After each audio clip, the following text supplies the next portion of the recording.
السلام علیکم لسنرز، آج میں ریڈ کرنے جا رہی ہوں ناول خواب شیشے کی قسط نمبر 7 جو کہ تحریر ہے عفت زہر طاہر کی۔ ناول شروع کرنے سے پہلے میری آپ سے ریکویسٹ ہے کہ اگر آپ چینل پر نئے ہیں تو پلیز چینل کو سبسکرائب کریں، بیل آئیکن کو ضرور پریس کریں۔ چلیے شروع کرتے ہیں۔ طلال نے مہرماں کے نمبر پر ان گنت کالز کرنے کے بعد بالآخر اکتا کر تزین کو کال کی تھی۔ وہ 2 کب کی جا چکی موہت کے ساتھ۔ کب کو لمبا کھینچ کر اس نے طلال کا دل جلانے میں کوئی کسر نہ اٹھا رکھی تھی، مگر یہاں تو نہیں پہنچی۔ فنکشن سٹارٹ ہو چکا ہے۔ وہ پریشان تھا۔ ہو سکتا ہے دونوں لانگ ڈرائیو پر نکل گئے ہوں۔ تزین نے شرارت سے کہا تو وہ چپ ہو گیا۔ اس پر وہ جلدی سے بولی، اوکے سوری یار، جسٹ کیڈنگ۔ طلال نے لائن ہی ڈراپ کر دی تو تزین کو غصہ آ گیا۔ تمہارے ساتھ ہونا بھی یہی چاہیے تھا۔ وہ موہت کا نمبر ملانے لگی مگر وہ بند تھا۔ یہی صورتحال مہرماں کے موبائل کی تھی۔ چلو جی، خس کم جہاں پاک۔ تزین نے اپنا موبائل بستر پر پھینکتے ہاتھ جھاڑے تھے۔ اسی وقت باہر گاڑی کے ہارن اور پھر گیٹ کھلنے کی آواز آئی تو اس نے جلدی سے دروازہ کھولا اور باہر نکل آئی۔ برآمدے کا دروازہ کھول کر وہ پورچ میں آئی تو گاڑی میں صرف موہت تھا۔ مہرو کہاں ہے؟ موہت نے چونک کر اسے دیکھا، پھر دفعتاً اس کے ہونٹوں پر ہلکی سی مسکراہٹ پھیل گئی۔ کیوں؟ طلال کی 20 کالز آ چکی ہیں۔ تزین نے اطمینان سے جھوٹ بولا، چھوڑ آیا ہوں اسے، یہاں تو 8 بجے ہی آدھی رات ہو جاتی ہے۔ موہت چابی اچھال کر کیچ کرتا اندر کی طرف بڑھ گیا تھا۔ تزین پرسوچ نظروں سے اسے دیکھتی رہ گئی۔ روئی آنکھوں اور دھلے دھلائے چہرے والی مہرماں فنکشن میں پہنچی۔ موہت اسے باہر ہی اتار کر چلا گیا تھا۔ اتنی لیٹ؟ سبھی کا شکوہ تھا۔ طلال کے ہاتھ وہ بہت دیر سے لگی۔ کیا ہوا مہر، اتنی دیر سے نکلی ہوئی تھیں، اتنی لیٹ کیوں پہنچی؟ وہ رابل کو تیل اور مہندی لگا کر تصویریں بنوا آئی تھی۔ ایک میز کے گرد رکھی کرسیوں پر طلال کے ساتھ بیٹھ گئی۔ خیریت تو تھی نا؟ وہ خبیث آدمی تھا تمہارے ساتھ؟ طلال کا لہجہ بدلا۔ مہرماں نے چونک کر اسے دیکھا، پھر پھنکاری، وہ مجھے ڈراپ کرنے آیا تھا آغا جان کے حکم کے مطابق۔ اتنا طویل فاصلہ تو نہیں تمہارے گھر سے رابل کے گھر کا مہر؟ راستے میں غلط موڑ کاٹ لیا، پھر گاڑی خراب ہو گئی طلال۔ وہ سوائی پیش کرتے کرتے یک بار کی رکی، بے یقینی سے طلال کو دیکھا۔ کیا ہو گیا ہے؟ تم مجھ پر شک کر رہے ہو؟ تم نے کال اٹینڈ نہیں کی میری؟ وہ شکوہ کناں تھا۔ عجب بے مہر بے التفات انداز، حادثہ ہو گیا تھا میرے ساتھ، موبائل اور پرس چھین لیے چوروں نے، مہرماں بے اختیار بولی۔ طلال نے عجیب سی نظروں سے اسے دیکھا۔ کیا ہو گیا ہے مہرماں؟ کوئی مووی دیکھ کر آئی ہو؟ مہرماں نے لب کھینچے، دل تو چاہا کہے نہیں طلال، عزت بچا کر آئی ہوں۔ غلط موڑ کاٹ لیا، گاڑی خراب ہو گئی، موبائل چھن گئے، واٹ ربش۔ وہ طنز و استہزاء سے بھرپور انداز میں بولا۔ مہرماں کی سی آنکھوں میں دکھ اور بے یقینی بھر گئی۔ نہیں، ہم دونوں لانگ ڈرائیو پر گئے، وہاں گول گپے کھائے، اچھا سا ٹائم گزار کر یہاں چلے آئے۔ تمہاری کال جان بوجھ کر اٹینڈ نہیں کی میں نے۔ اب خوش؟ وہ تلخی سے بھرپور لہجے میں بولی تو طلال کو بہت کچھ غلط ہونے کا فوری احساس ہوا۔ اوکے سوری مہر، میں پریشان تھا بہت۔ کیوں، اب پریشانی دور نہیں ہوئی؟ اپنی من مرضی کی کہانی سن کر؟ وہ طنز سے بولی تو آواز بھر آ گئی۔ تمہیں وہ پہلا شخص ہونا چاہیے طلال جس سے میں کوئی بات کہوں اور وہ آنکھیں بند کر کے یقین کر لے، مگر تم نے مجھے ہی امتحان میں ڈال دیا۔ اس کا شکوہ کناں لب و لہجہ اور سیاہ آنکھوں میں چمکتے آنسو طلال کے لیے امتحان بننے لگے۔ اس نے اپنی جذباتیت کو کوسا اور جلد بازی پر لعنت بھیجی۔ سو سوری مہرو، بس پریشانی میں اول فول پک گیا تھا میں، مگر تم اس شخص کے ساتھ آئی ہی کیوں؟ اوف، مہرماں کا سر پھٹنے لگا۔ پھر وہی؟ اوکے چلو اس ٹاپک کو چھوڑ دو اور ان خوبصورت لمحوں کو محسوس کرو جن میں ہم دونوں ایک دوسرے کے ساتھ ہیں۔ وہ مسکرا رہا تھا۔ مہرماں بوجھل دل سے مسکرا دی مگر در حقیقت طلال کی طرف سے اس کے دل میں ایک گرہ سی لگ گئی تھی۔ واپسی پر آغا جان کو اس نے رابل کے پاپا سے فون کروا دیا۔ وہ خود رابل کے ساتھ اسے گھر چھوڑنے آئے تھے۔ اندر نے اے سی سے خنک کھودے بیڈ روم میں موہت افندی ایک بڑی بے چین نیند سو رہا تھا۔ بوٹل گرین اور اورنج کلر گاؤن میں ملبوس وہ اپنی تمام تر سج دھج سے تیار تھی مگر خاموش، بالکل چپ۔ تایا جان کو بتایا موبائل چھیننے کے متعلق؟ وہ گاڑی میں آ کر بیٹھی تھی جب موہت نے اسے پوچھا۔ اس نے نفی میں سر ہلایا۔ بتا دیتی تو آج گھر سے نکلنے ہی نہ دیتے۔ آج کدھر جانا ہے؟ وہ پوچھ رہا تھا۔ اسکائی ویز میرج ہال۔ وہ ہال کا بتا کر اسے راستہ سمجھانے لگی۔ مجھے اپنے نمبر دے دو تاکہ میں سم بلاک کروا دوں۔ وہ میرج ہال کی پارکنگ میں اترتے اترتے پلٹی اور تحیر سے موہت کو دیکھا۔ اتنا نرم انداز، وہ بھی مہرماں افندی کے لیے۔ پھر یوں ہی سر ہلا کر گاڑی سے اتر گئی۔ پھر کچھ یاد آنے پر کھڑکی میں جھکی۔ موبائل میں تصویریں بھی ہیں، دوبارہ کھینچ لینا جب نیا لوگی۔ وہ بے نیازی سے کہہ کر گاڑی سٹارٹ کرنے لگا۔ مہرماں اسے ہلکا سا گھور کر ایک ہاتھ سے دوپٹہ شانے پر سیٹ کرتی، گولڈن کلچ دوسرے ہاتھ میں تھامے سہج کر قدم اٹھاتی اندر کی طرف بڑھ گئی۔ اندر جاتے جاتے وہ بے خیالی میں اسی واقعے کو سوچ رہی تھی جب وہ موٹر سائیکل سوار آئے تو موہت افندی نے کیسے اس کے سامنے کھڑے ہوتے ہوئے اسے اپنی اوٹ میں کر لیا تھا۔ سچ شکر اسے اپنے گھر کی عزت کی پرواہ تھی، اور یہ بھی غنیمت تھا کہ آج اس کا لب و لہجہ پہلے سے بہتر تھا۔ ہیلو۔ وہ چٹکی بجانے کی آواز پر ٹھٹکی تھی، پھر طلال کو دیکھ کر جھینپ سی گئی۔ مانا کہ میڈم آج صحیح معنوں میں مادام لگ رہی ہیں، مگر اس کا یہ مطلب نہیں کہ یور ہائنس کو توجہ ہی نہ دی جائے۔ وہ اپنے سر کو ہلکا سا خم دیتے ہوئے بولا تو ضبط کے باوجود مہرماں کو ہنسی آ گئی تھی۔ وہ دونوں اکٹھے اندر بڑھے تو کئی ستائشی نگاہوں نے اس جوڑی کو دیکھا تھا۔ آج کا فنکشن ہر لحاظ سے زبردست رہا تھا۔ میں واپسی پر چھوڑ دوں گا تمہیں۔ طلال کو آج وہ ہمیشہ سے زیادہ اچھی لگ رہی تھی۔ اس نے مسکراتے سرنفی میں سر ہلایا۔ ڈرائیور کو ٹائم دیا ہے تو میں جو تعمر تمہاری ڈرائیوری کا اعزاز لینے کو تیار ہوں، اس کا کیا؟ وہ بڑی معصومیت بھری شرارت سے پوچھ رہا تھا۔ اس کے ساتھ باہر کی طرف بڑھتی مہرماں کھلکھلا دی۔ وہ دیکھو گاڑی آ چکی ہے۔ مہرماں نے پارکنگ میں نگاہ دوڑا کر تھوڑی بہت تک و دو کے بعد گاڑی تلاش کر لی تھی۔ اب تم جاؤ پھر میں جاؤں گی۔ وہ مسکرائی، اندر سے دل مضطرب بھی تھا۔ وہ جانتی تھی موہت کو دیکھ کر طلال کو اچھا نہیں لگے گا۔ کم آن مہر، میں تمہیں گاڑی تک چھوڑ کر آتا ہوں۔ وہ مصر تھا، اور ابھی وہ اسی بس و پیش میں مبتلا تھے کہ موہت کی آواز نے دونوں کو گڑبڑا دیا۔ میں کب سے تمہارا ویٹ کر رہا ہوں مہرماں۔ وہ طلال کو قطعی طور پر نظر انداز کیے مہرماں سے مخاطب تھا۔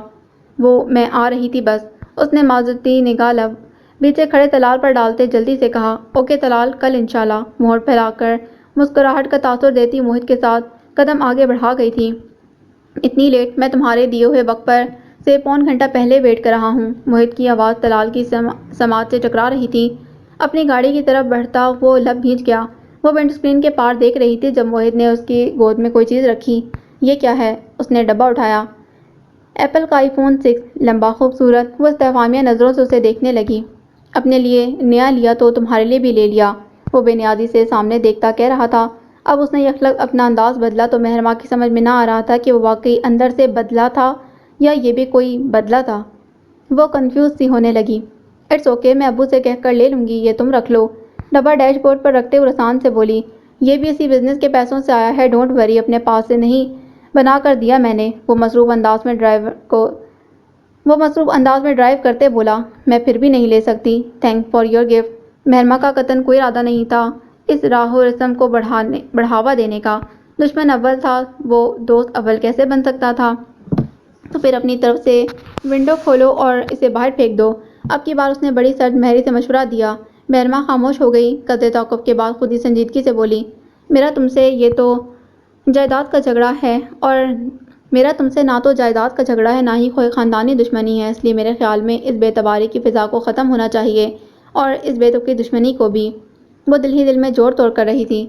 بے اعتباری ختم ہوئی تو اعتبار شروع، اور دشمنی ختم تو دوستی کی شروعات۔ اسے در حقیقت موہت آفندی سمجھ نہ آ رہا تھا۔ گھر پہنچ کر وہ گاڑی سے اترنے لگی۔ مہرو، موہت نے اسے روکا تو مہرماں کو جھٹکا سا لگا۔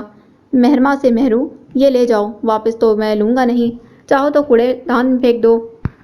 وہ ڈیش بورڈ پر پڑے ڈبہ پیک موبائل کی طرف اشارہ کرتے سنجیدگی سے کہہ رہا تھا۔ چند ثانیوں تک کچھ سوچنے کے بعد مہرماں نے ہاتھ بڑھا کر وہ ڈبہ اٹھا لیا۔ Thank you. وہ اندر چلی گئی۔ موہت کے ہونٹوں پر بہت آہستہ آہستہ ایک جانی پہچانی سی مسکراہٹ پھیلی تھی۔ نمبر مجھے مل سکتے ہو ابھی؟ سومیا نے کال کرتے ہی سوال پوچھا تو اس کی پیشانی پر بل پڑ گئے۔ کیوں؟ ضروری بات کرنی ہے تم سے۔ میں آ جاؤں تمہارے آفس یا تم مجھے ہاسٹل سے لے لو گے؟ وہ سنجیدہ تھی۔ پچھلی بار کی لڑائی ان دونوں کے بیچ ایک دیوار سی کھڑی کر گئی تھی۔ جانے نمیر کو اس کا موہت آفندی کی طرف متوجہ ہونا اچھا نہیں لگا تھا، یا پھر وہی دل میں نمیر کی جگہ موہت آفندی کو دینا نہیں چاہتی تھی۔ میں آتا ہوں، چند لمحوں کے بعد اس نے کہہ کر کال ڈراپ کر دی۔ سومیا کے ہونٹوں پر زخمی سی مسکراہٹ پھیل گئی۔ ایک عجیب طرح کی بے چینی اور کرب نے اسے گھیر رکھا تھا۔ کسی پل بھی سکون نہ ملتا تھا۔ تھوڑی دیر کے بعد وہ اسے لینے آ گیا۔ وہ پس مردہ سی اس کے ساتھ قریبی ریسٹورنٹ میں چلی آئی۔ کچھ کھاؤ گی؟ وہ پوچھ رہا تھا۔ آئس کریم منگوا لو۔ دل نہ چاہتے ہوئے بھی اس نے گویا ریسٹورنٹ میں بیٹھنے کا جواز تلاشا۔ اوکے۔ وہ ویٹر کو بلا کر آرڈر لکھوانے لگا۔ اپنے لیے بھی اس نے اپنے پسندیدہ فلیور کی آئس کریم ہی آرڈر کی تھی۔ اب بتاؤ کیا مسئلہ ہے؟ وہ اس کی طرف متوجہ تھا، اور جب وہ یوں اسے توجہ دیتا تو سومیا ہواؤں میں اڑنے لگتی۔ اسے لگتا جیسے پوری کائنات اس کی طرف متوجہ ہے۔ آئی ایم سوری، وہ مدھم لہجے میں بولی۔ نمیر نے استفہامیہ انداز میں آئیبرو اٹھائے۔ وہ کس لیے؟ پچھلی بار کی لڑائی کے لیے۔ میں نے بہت فضول بکواس کی تھی۔ وہ ایسی ہی تھی، اپنی غلطی نہ ہوتے ہوئے بھی تسلیم کر لینے والی۔ اٹس اوکے، میں تو کب کا بھول بھی چکا۔ وہ لاپرواہی سے کہہ کر اپنا موبائل چیک کرنے لگا۔ خوش قسمت ہو، جلدی بھول جاتے ہو، بندوں کو بھی اور باتوں کو بھی۔ وہ پھیکا سا مسکرائی، متوجہ دیے بنا اپنا موبائل دیکھتا رہا۔ ویٹر ان کے درمیان آئس کریم کے پیالے رکھ گیا تھا۔ خاموشی ان کے درمیان کسی راز کی طرح قائم تھی، گویا فاش ہونے کی منتظر ہو۔ ایک بات پوچھوں نمیر؟ وہ بے دلی سے اپنے پیالے میں چمچہ ہلاتے بولی۔ وہ مکمل طور پر آئس کریم کی طرف متوجہ تھا۔ لمحہ بھر کو سومیا آئس کریم پر رش کرنے لگی، پھر وہ خود ترسی کا شکار ہونے لگی۔ تم اپنا لائف سٹائل بدل نہیں سکتے؟ اس نے جیسے ہار کر کہا۔ کیا مطلب؟ وہ اسے اپنی طرف متوجہ کرنے میں کامیاب ہو گئی تھی۔ مطلب یہ کہ سیدھے سادے انداز میں اپنی لائف نہیں گزار سکتے، عام آدمی کی طرح؟ وہ محتاط انداز میں بات کر رہی تھی۔ تم جس بات کے لیے مجھے یہاں لائی ہو وہ کرو سومیا۔ نمیر نے اسے سپاٹ نظروں سے دیکھا۔ پھپھو چاہتی ہیں کہ میری اور موہت کی شادی ہو جائے، اس نے ایک دم سے کہہ دیا۔ وہ آئس کریم کھانا بھول گیا، بے یقینی سے اسے دیکھنے لگا۔ واٹ؟ بڑی دیر کے بعد اس کے منہ سے نکلا۔ میں چاہتی ہوں کہ تم اس گھر کو تباہ کرنے کا فیصلہ بدل لو نمیر، یقین کرو میں دلاؤں گی تمہیں اس گھر میں تمہاری حیثیت۔ وہ اسے یقین دلا رہی تھی۔ یہ شادی والی بات کس نے کہی ہے تم سے؟ وہ متبحشہ تھا۔ موہت تو کہہ نہیں سکتا، ظاہر ہے پھپھو نے ہی اپنی خواہش کا اظہار کیا ہے۔ وہ قدرے شوخی سے بولی۔ اور تم؟ وہ سرسراتے لہجے میں پوچھنے لگا۔ تمہیں جو میں نے سمجھایا ہے وہ سمجھ نہیں آیا تمہیں؟ کم آن نمیر، یہ فضول کی ضد ہے، بیکار کی دشمنی کیا دے رہی ہے تمہیں؟ میں تمہاری طرف سے بالکل ناامید ہو گئی ہوں، اس لیے مجھے یہ پرپوزل قبول کرنے میں ہی بھلائی نظر آ رہی ہے، وہ اب قدرے اطمینان سے کہہ رہی تھی۔ شٹ اپ سومیا، وہ غصے میں آنے لگا۔ ان سب کے ساتھ برباد ہونے کا شوق سما گیا ہے تمہارے دل میں اور کچھ نہیں، اور تم مجھے برباد ہونے دو گے کیا؟ وہ بڑی آس سے اسے دیکھتے پوچھنے لگی۔ تبھی تو اس گھر سے دور رہنے کا کہہ رہا ہوں، نمیر نے زچ ہو کر کہا۔ تو بس پھر ٹھیک ہے، وہ موج میں آتے بولی۔ میں موہت کا پرپوزل ایکسیپٹ کر لوں گی تاکہ میری وجہ سے وہاں کسی کی تو بچت ہو۔ فضول باتیں مت کرو سومی، اس نے جھڑکا۔ تم آخر کرنا کیا چاہتے ہو نمیر؟ اس فضول اور لایعنی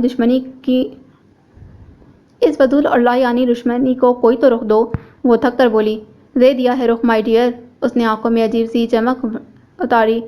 سومیا کا دل ہلکے سے خوف سے دھڑکا۔ کیا مطلب؟ وہ میز پر قدرے آ کر جھکا۔ مہرماں افندی، اس کی سرگوشی میں سومیا کو اندر تک ہلا دیا۔ بے یقینی سے اس نے نمیر افندی کو دیکھا، جیسے پوچھ رہی ہو تم اسے کیسے جانتے ہو؟ کیا مطلب؟ اس کا حلق خشک ہونے لگا۔ نمیر کے ہونٹوں پر منتقمانہ مسکراہٹ پھیلی۔ میں نے اس گھر میں اپنا ایک مہرہ چن لیا ہے سومیا، اور وہ ہے مہرماں مبین آفندی، آغا ذوالفقار علی خان کی منہ چڑھی پوتی، اور اس منہ پھٹ اور زبان دراز عورت کی بیٹی جس نے میری ماں کو شرافت اور اس کے کردار پر رقیق جملے کسے، اس کی شرافت کو ایک سوالیہ نشان بنا دیا سب کے سامنے۔ وہ سرد مہری سے کہہ رہا تھا۔ کیا کرو گے تم نمیر؟ اس نے خوفزدہ ہو کر پوچھا۔ نمیر کی آنکھوں میں چمک سی لہرائی۔ ڈونٹ وری، تم سے کچھ بھی چھپا نہیں رہے گا، میں موہت سے شادی کر لوں گی نمیر، اس کی آواز بھرانے لگی۔ تم ایسا کچھ نہیں کرو گی سومیا، وہاں صرف تباہی ہے اور بس، وہ تحقمانہ انداز میں بولا۔ اشارے سے ویٹر کو بلایا اور بل منگوایا۔ سومیا ڈبڈبائی آنکھوں سے اس سنگ دل بے مہر شخص کو دیکھ رہی تھی۔ شیطان کا کوئی ایک روپ نہیں، وہ کوئی بہروپ بدل کر انسان کو ورغلانے کی کوشش کرتا ہے، اور اس بار وہ زرگل بائی کے روپ میں زرنگار کے ٹوٹے پھوٹے در پر آیا۔ اللہ اللہ، اس نے اپنے کلے پیٹ لیے۔ آسمان کا ستارہ کہاں خاک ہوا پڑا ہے زرنگار، کیوں اپنے آپ کو مٹی میں مٹی کر لیا تو نے؟ زرنگار کی آنکھوں میں آنسو آ گئے۔ اپنی بے کسی پر نہیں، وقار افندی کی بے بسی پر۔ وہ اپنی بیماری اور شدید سر درد کے ہاتھوں بے حال ہوا جاتا تھا۔ آج گھر میں موجود اناج کا آخری دانہ تک ختم ہو گیا تھا، اور نمیر کو اسکول والوں کی مسلسل فیس جمع نہ کروانے کی بنا پر گھر بھیج دیا گیا تھا۔ بابا کو مت بتانا نمیر، میں کچھ کرتی ہوں، اس نے 10 سالہ پیارے سے نمیر کے ہونٹوں پر مشق کے انداز میں انگلی رکھی۔ اس نے سمجھداری سے سر ہلایا، اور اب زرگل بائی اس کے دروازے پر صدا لگانے آ کھڑی ہوئی تھی۔ اللہ نے فرشتہ بنا کر بھیج دیا اماں کو، مرتے مرتے حرام کو حلال کرنے والوں کی طرح زرنگار نے بھی سوچا، مگر اگلے ہی پل اس نے خود پر نفرین بھیجی۔ اماں، کہا تھا میں نے دوبارہ مت آنا میرے ہاں، آنسو پیتے اس نے یاد دلایا۔ اری کمبخت ماری، ابھی بھی وہی بات، اب تو سنبھل جا، آسمان سے ٹوٹ کر گرا ستارہ ہے تو، نرا پتھر، سرد اور سیاہ بے مول کر دیا اپنے جو بن تو نے زرنگار، وہ بین کرنے والے انداز میں بولی۔ وہ سیدھا لباس میں ملبوس شہزادیوں جیسے نواسے کو زبردستی ساتھ لپٹا کر چٹاچٹ بوسے لے لیے۔ لڑکی پیدا کر لیتی تو بھوکی نہ مرتی کبھی زری، اس نے زبردستی 10 کا نوٹ نمیر کی مٹھی میں تھما کر اسے باہر بھگاتے ہوئے تعصب سے کہا تو زرنگار لرز اٹھی۔ کیا فضول باتیں کرتی ہو اماں، اور اللہ کے واسطے جاؤ یہاں سے، وقار آ گئے تو ناراض ہوں گے۔ وہ اپنی عزت نفس ختم ہونے سے پہلے زرگل بائی کو وہاں سے رخصت کر دینا چاہتی تھی۔ یہ نہ ہو شیطان بہکا لے، بھوکے بچے اور بیمار شوہر کی تکلیف کچھ غلط نہ کروا دے۔ زرگل بائی سے اس کی پسماندگی چھپی ہوئی نہ تھی۔ سوراخوں سے بھرا دوپٹہ اوڑھے یہ وہ خوش لباس زرنگار تو نہ تھی۔ اس نے نوٹوں کی گڈی پر سے نکال کر زرنگار کی گود میں پھینکی۔ یہ لے، علاج کروا لے اپنے قسم کا، اس نے بے نیازی سے کہا جیسے 2-4 روپے دیے ہوں۔ زرنگار کی نگاہوں میں درد سے بے حال ہوتا وقار افندی کا چہرہ گھوم گیا تھا۔ ڈاکٹر نے برین ٹیومر بتایا تھا اب تو آپریشن لازمی قرار دے دیا سب نے۔ اس کے ہاتھ اس گڈی کو پکڑنے کو بےتاب ہونے لگے۔ بس اس کے بدلے ایک بات مان لے میری۔ زرگل بائی نے پان چباتے بیٹی کی بدلی نگاہ بھانپ لی تھی۔ اطمینان سے بولی تو زرنگار کا دل ڈوب سا گیا۔ اس نے یوں سختی سے رقم کو تھاما جیسے زرگل بائی کی ہر بات ماننے کا تہیہ کر لیا ہو۔ زرنگار کو وہ نوٹوں کی گڈی نہیں، حفظ الکلیم کی دولت لگ رہی تھی۔ اپنے بیمار شوہر کو دیکھ، اپنے زرد پڑتے چہرے اور معصوم بچے کو دیکھ، حسرتیں جس کی آنکھوں میں منجمد ہو رہی ہیں، جو خواہش کرنے کی عادت ہی نہیں پال سکا اپنے دل میں۔ باپ کے ہوتے یتیموں کی سی زندگی بسر کر رہا ہے جو۔ زرگل بائی نشتر چلانے میں ماہر تھی، مگر یہ چرخا سیدھا زرنگار کے دل پر لگا۔ وہ تڑپ اٹھی۔ اماں کیسی منحوس باتیں کر رہی ہو، اللہ سلامت رکھے اس کے باپ کو۔ ہر ایک کو موت آنی ہے زری، پر بندہ سسک کر تڑپ کر تو نہ مرے۔ جتنا لڑ سکتا ہے تقدیر کے ساتھ اتنا تو لڑنا ہی چاہیے اسے۔ وہ صاف گوئی سے بولی، بھلا اسے کیا ہمدردی ہو سکتی تھی وقار افندی سے جو اس کی بیٹی کو یوں مٹی میں رول رہا تھا۔ میں نے کہا بھی تھا تجھے گانے کے 2-4 پروگرام پکڑ لے، دنوں میں شہرت کی بلندیوں کو پہنچ جائے گی۔ اس عزت کا گھر بیٹھ کر تو نے جتنا اچار ڈالنا تھا ڈال لیا۔ اماں وقار نہیں مانتے۔ اب معاملہ تمہاری عزت کا نہیں رہا زری، اپنے معصوم بچے کی زندگی کا سوال اٹھاؤ اس کے سامنے۔ اسے اس دنیا میں لانے کے اگر ذمہ دار تم ہو تو اس کی ہر خواہش پوری کرنے کی ذمہ داری بھی تم دونوں کی ہی ہے، اور اگر تم 4 پیسے کما کر اس کے خواب، اس کی حسرتیں پوری کر سکتی ہو تو کیوں نہ کرو۔ زرنگار چپ رہی، مگر اس قدر دلگیر انداز میں نمیر کے تذکرے نے اس کی آنکھیں نم کر دی تھیں۔ بھوک کے مارے خود مرنا اتنا مشکل نہیں ہوتا زری جتنا اپنے بچے کو بھوکا مرتے دیکھنا۔ زرگل بائی کی بات سن کر آٹے کا خالی کنستر اور دالوں کے خالی ڈبے اس کی نظروں کے سامنے گھوم گئے۔ آج اگر وقار کو تنخواہ نہ ملتی تو گھر میں فاقے کے بھرپور امکانات موجود تھے۔ دیکھ زری، تیری ماں ہوں، اس لیے تیرا درد اٹھتا ہے تو بار بار سمجھانے آ جاتی ہوں۔ مرتے ہوئے کے لیے، جان بچانے کے لیے حرام کو بھی حلال قرار دے دیا گیا ہے، پھر تم لوگ کیوں خودکشی پر راضی ہو؟ تم وقار کو جانتی ہو نا اماں، بڑے عزتدار گھرانے سے تعلق ہے ان کا۔ تو زرگل بائی نے حقارت سے ایک طرف تھوک دیا۔ لعنت ہے ایسے عزت داروں پر جو کسی دوسرے کو عزت نہیں دے سکتے۔ بے چارے، اس نے تعصب سے کہا، پھر طنز سے بولی، اتنی بہت ساری عزت ہے ان کے پاس کہ اس میں سے ذرا سا حصہ اپنی بہو کے لیے نہیں نکال سکتے۔ مردود۔ زرنگار کے پاس اس طنز کا کوئی جواب نہ تھا۔ ہر طوائف ساری زندگی طوائف ہی تو بن کر نہیں رہنا چاہتی، مگر یہ ہمارے معاشرے کا رویہ ہے جو اسے شریفوں کے محلے میں آنے نہیں دیتا۔ بیکار کی ضد اور انا کا شکار ہے تیرا گھر والا۔ بیماری ہے ان غریب شریفوں میں بھی ان سے ذرا 4 پیسے زیادہ کمانے لگے تو ان کی انا پر حرف آتا ہے، خون ابال کھاتا ہے ان کا۔ اماں تھیٹروں، ڈراموں اور فلموں میں بھی تو لڑکیاں روپے کے عوض ناچ ناچ کر کسی کی فرضی بیوی بن کر اور کسی کی باہوں میں جھوم کر عزت کما لیتی ہیں۔ انہیں کوئی طوائف کیوں نہیں کہتا؟ مگر ایک طوائف عزت کی زندگی بسر کرنے کی کوشش کرے، یہ کوئی نہیں چاہتا۔ وہ رو دی تھی۔ دورے رویے ہیں اس معاشرے کے ذریعے، شادیوں کے فنکشنز میں اپنی ناچتی ہوئی بچیوں پر پیسے لٹانے والے ان شریفانہ مجرموں کو برا نہیں سمجھتے، وہ مدبرانہ انداز میں بولی۔ زرنگار دوپٹے کے پلو سے اپنی آنکھیں صاف کرنے لگی۔ اس زندگی میں اتنی ٹھوکریں کھا لی ہیں اماں کہ اگر اللہ نے ہمارا دوسرا جنم رکھا ہوتا تو اس سے درخواست کرتی کہ اب کے جنم مجھے بیٹی نہ کیجیے۔ وہ بات کے آخر میں ہنسی تو ٹوٹے کانچ کی سی کھنک اس کے لہجے میں تھی۔ زرگل بائی کو لوہا گرم لگا۔ تو پھر ذہن بنا لے زری، بس ایک پاؤں گھر سے باہر نکالنا مشکل، اس کے بعد تو دیکھ پھر کیا لگ جاویں گی ان پیروں میں۔ زرنگار نے احتیاط سے نوٹوں کی گڈی کو دوپٹے کے کسی متبرک شہ کی طرح لپیٹ لیا تو زرگل بائی معنی خیز مسکراہٹ کے ساتھ اس کے بستر پر پاؤں پسار کر بیٹھی اور پرس میں سے پان کا لفافہ نکالنے لگی۔ اس نے دانہ ڈال کے نیچے جال بچھا رکھا تھا، اکثر تیز نگاہ پرندے بھی شکار ہو جایا کرتے ہیں نا۔ اور اب 1 ہفتہ ہو چلا تھا زرنگار ان نوٹوں کو سنبھال کر چھپا کر تھک گئی تھی۔ ناجائز کمائی کی طرح ناجائز بات کرنا بھی بہت مشکل ہوتا ہے۔ وہ جب مشکل میں گری تھی، مگر پھر نمیر کا اسکول نہ جانا بات شروع کرنے کی وجہ بن گیا۔ نمیر کے اسکول کے بارے میں آپ نے کیا سوچا ہے وقار؟ وہ اس کی بیماری کو دیکھتی تو ایسا سوال کبھی نہ کرتی، مگر نوٹوں کی گڈی اسے ہمت دے رہی تھی۔ وقار نے ایک نظر اپنی چرپائی پر اوندے منہ سوئے نمیر پر ڈالی، پھر زرنگار کو دیکھنے لگا۔ زخمی دل میں اترتی کاٹ کر رکھ دینے والی نگاہ۔ کیا وہ نہیں جانتی تھی کہ گھر کے حالات کیسے ہیں؟ ہو جائے گا کچھ نہ کچھ۔ کیسے ہو جائے گا وقار؟ اس کی پڑھائی کا سال ضائع ہو جائے گا۔ زرنگار نے احتجاج کیا۔ تو کیا کروں؟ اپنا آپ بیچ دوں؟ وہ چڑھ کر بولا۔ جا کر اپنا حصہ مانگے جائیداد میں سے وقار، کم از کم ہمارا بیٹا ہی ڈھنگ کی زندگی جی لے۔ زرنگار کی آواز تیز ہوئی تو نمیر نے بے اختیار کروٹ لی۔ فضول باتیں مت کرو زری، تھوکا ہوا چاٹ لوں واپس جا کر، سب کو ہنسنے کا موقع دوں۔ تو اب کون سا وہ لوگ رو رہے ہیں وقار؟ رو تو صرف ہم رہے ہیں، اس کے مقدر میں تو ہنسی ہے بس۔ وہ آبدیدہ ہوئی، پھر دوپٹے کے پلو سے آنکھیں پوچھیں۔ اس نے طے کر لیا تھا اس معاملے میں وقار کے آگے کمزور نہیں پڑے گی۔ پچھتا رہی ہو وقار افندی کے ساتھ شادی کر کے؟ وقار ہنسا۔ خود پر یہ خود عزتی کی انتہا تھی۔ پچھتائی تو اب تک واپس لوٹ چکی ہوتی وقار، بڑے حوصلے سے کہتے ہوئے بھی اس کی آواز بھرا گئی تھی۔ وقار کی چرپائی پر پائنتی پر بیٹھی تھی، نرمی سے اس کے پیر کو تھام لیا۔ خون کی کمی کے باعث اس کا پاؤں بالکل زرد پڑنے لگا تھا۔ محبت کی ہے اب سے وقار، کبھی بھی ہار نہ مانتی، مگر اولاد کا دکھ، اولاد کی محرومیاں دل چیر دیا کرتی ہیں۔ وہ کام بھی کروا دیتی ہیں جو انسان کرنے کے متعلق سوچ بھی نہیں سکتا۔ اس کا بھرایا لہجہ بھاری تھا۔ 10 سالہ نمیر کی بلکہ لرز رہی تھیں، نہ سوتے ہوئے بھی سونے کی ایکٹنگ کرنا بہت مشکل تھا۔ ماں کے سارے الفاظ چاہے سمجھ میں نہ اترتے ہوں، مگر اس کا رونا، اس کا دکھ کا اظہار ہر بار نمیر کے معصوم سے دل کو عجیب سی کیفیت میں مبتلا کر دیتا۔ باپ کی بیماری، گھر میں آئے دن مفلسی کے ڈیرے، یہ وقت سے پہلے سمجھدار ہو جانے والے بچوں میں سے تھا۔ میں نے آپ سے کہا کہ اپنا جائز حق لیں، مگر آپ نہیں مانے۔ اپنی محبت کرنے والے بھائی اپنے دوستوں کی مدد تک آپ کو قبول نہیں۔ میں صرف یہ جاننا چاہتی ہوں وقار کہ ہمارے جرم کی سزا ہمارے بچے کو کیوں ملے؟ وہ تڑپ رہی تھی۔ دماغ خراب مت کرو زری، وہ اکتاہٹ سے بولا۔ وقار، اس کے آنسو تھم گئے تھے۔ اتنی بے حسی، اتنی لاتعلقی، تو کیا کروں؟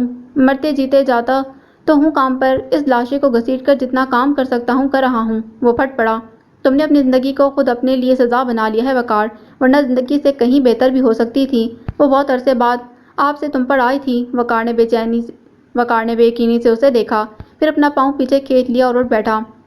تم کیا سوچ کر بیٹھی ہو زرنگار؟ وہ بتاؤ۔ مجھ سے اپنی اولاد کے فاقے نہیں دیکھے جاتے وقار، تم اس کے لیے آسائشوں کا بندوبست کر دو ورنہ مجھے کرنے دو۔ اس کی آواز میں لرزش نہیں تھی، مگر اس کی بات کوڑے کی طرح وقار کو لگی۔ ایک مرد کے لیے نامردگی کا طعنہ کہ وہ کما نہیں سکتا۔ وہ پھٹی آنکھوں سے زرنگار کو دیکھ رہا تھا۔ تم کیا کرو گی؟ اس کی آواز غم کے مارے پھٹ سی گئی۔ اپنا آپ بیچو گی؟ وہ تلخ ہوا، زہر سے بھی کڑوا۔ زرنگار دکھ سے مسکرا دی۔ اپنا آپ تو تب بھی نہ بیچا وقار جب ایک طوائف کے کوٹھے پر تھی، اب تو سند یافتہ عزت دار ہوں۔ زرنگار، وقار افندی، تم میرے نام کو طعنہ بنا رہی ہو؟ مارے غصے کے اس کی رنگت لال پڑنے لگی۔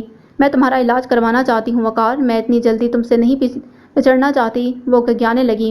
اپنی چرپائی پر لیٹے 10 سالہ نمیر افندی کو ہمیشہ کی طرح ماں باپ کی بے بسی اندر ہی اندر رلائی جا رہی تھی۔ تو کیا کروں؟ کھلا چھوڑ دوں تمہیں بھیڑ بکریوں کے بھٹ میں؟ اس کے سر میں ٹیسیں اٹھنے لگی تھیں۔ اسے یاد آیا رات اس کی دوائی ختم ہو گئی تھی اور انجیکشن تو اتنے مہنگے تھے کہ 10 میں سے محض 2 ہی لگوا پاتا تھا وہ۔ تمہارے بعد بھی یہی ہونا تھا وقار؟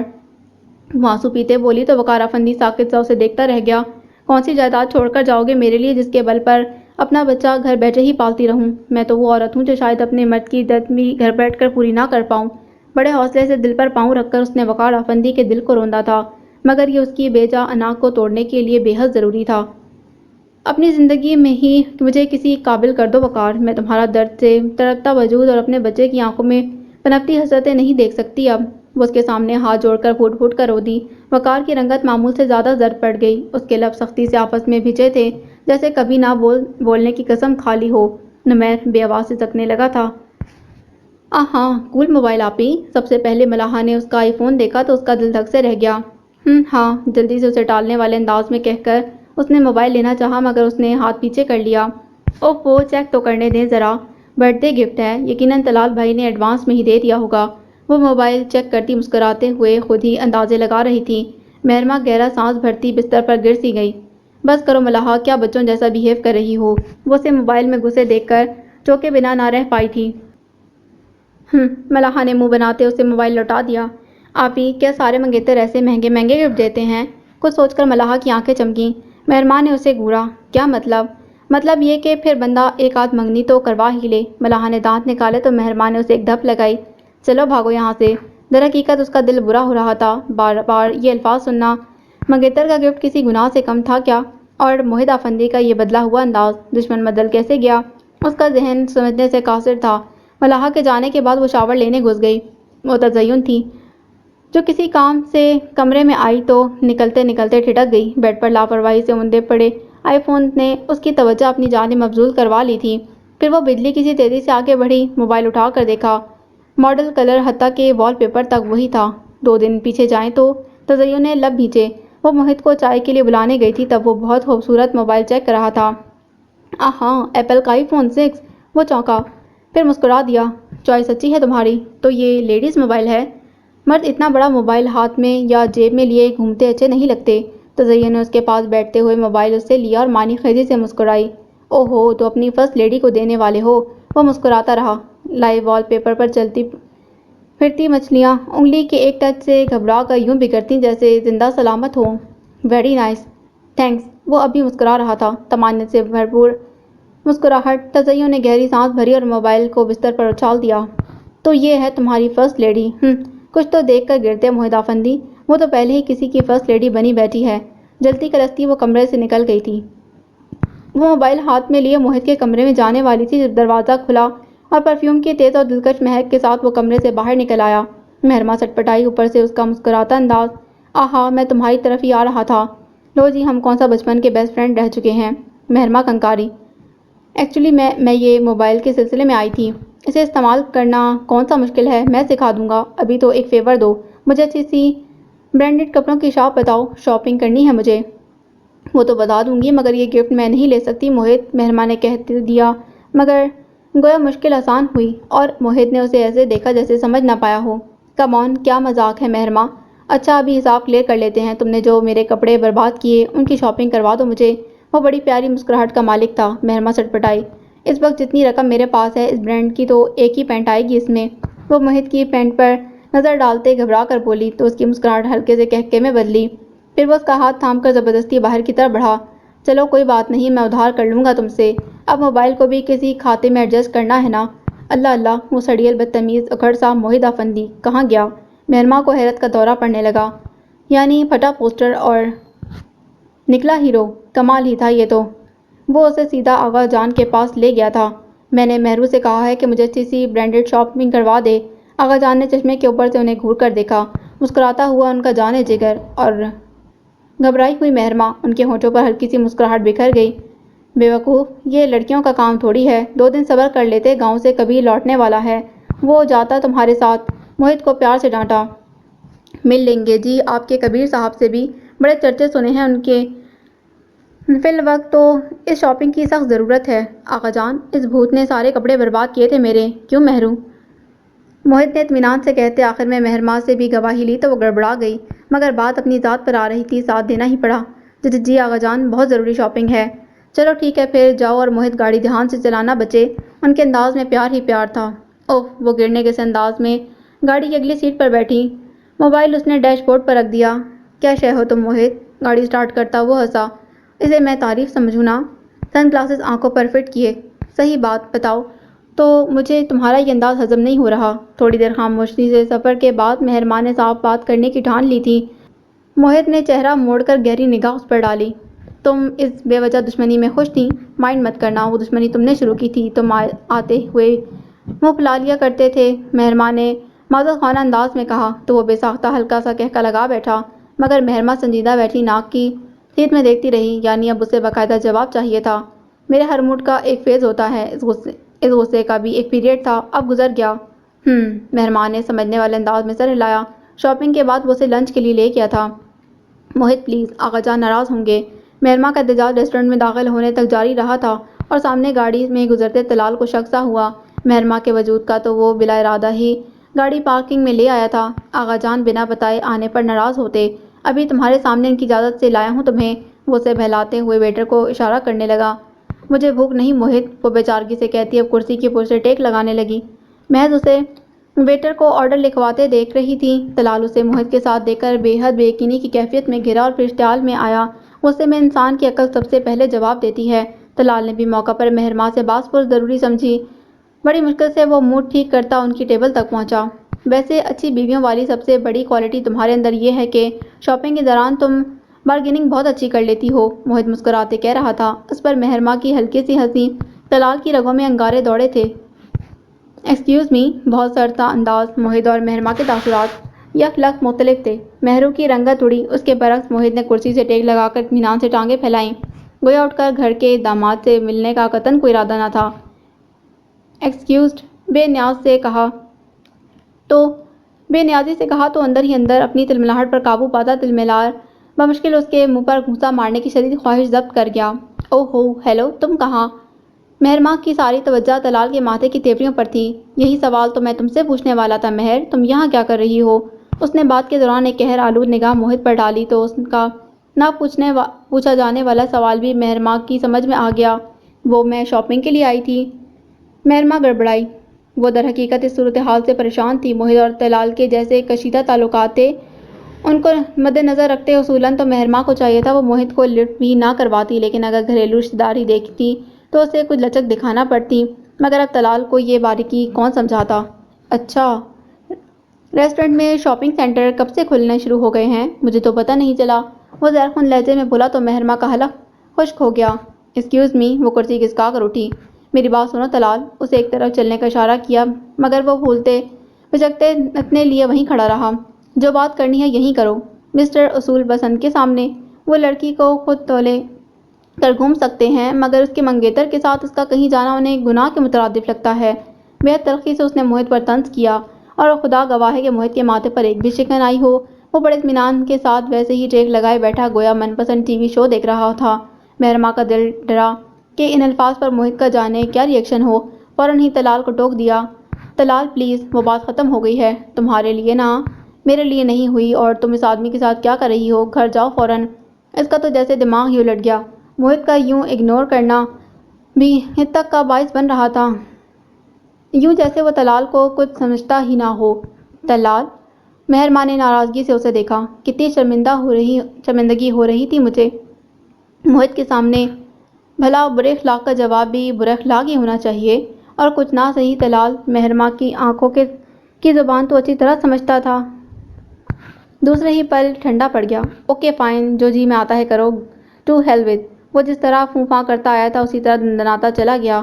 لوگوں کی نظروں کا خیال کر کے مہرما اپنی نشست پر ڈھہ سی گئی۔ موہت گہری سانس بھرتا سیدھا بیٹھا۔ پانی پیو اور ریلیکس کرو، نرمی سے مشورہ دیا، مگر مہرما کا دل ہر شے سے یک لخت اکتا سا گیا تھا۔ عجیب سی وحشت نے اسے گھیرا۔ گھر چلیں اب بس۔ اس نے اپنے شولڈر بیگ پر ہاتھ رکھا۔ کم آن مہرما، کھانے کا آرڈر دیا ہے، ہر جگہ کے ایٹیکیٹس ہوتے ہیں کچھ۔ وہ خفا ہوا مگر مہرما جھنجھلائی ہوئی تھی۔ مجھے نہیں پتا، میں تھکی ہوئی ہوں، آرام کرنا ہے گھر جا کر مجھے۔ ہر رشتے اور اس سے منسلک الجھنوں کو الگ رکھنا چاہیے مہرما، ورنہ زندگی زیادہ الجھی ہوئی لگنے لگتی ہے۔ وہ پرسکون تھا۔ تمہاری وجہ سے اتنا ٹچی ہو رہا ہے، ورنہ وہ بہت ٹھنڈے مزاج کا ہے۔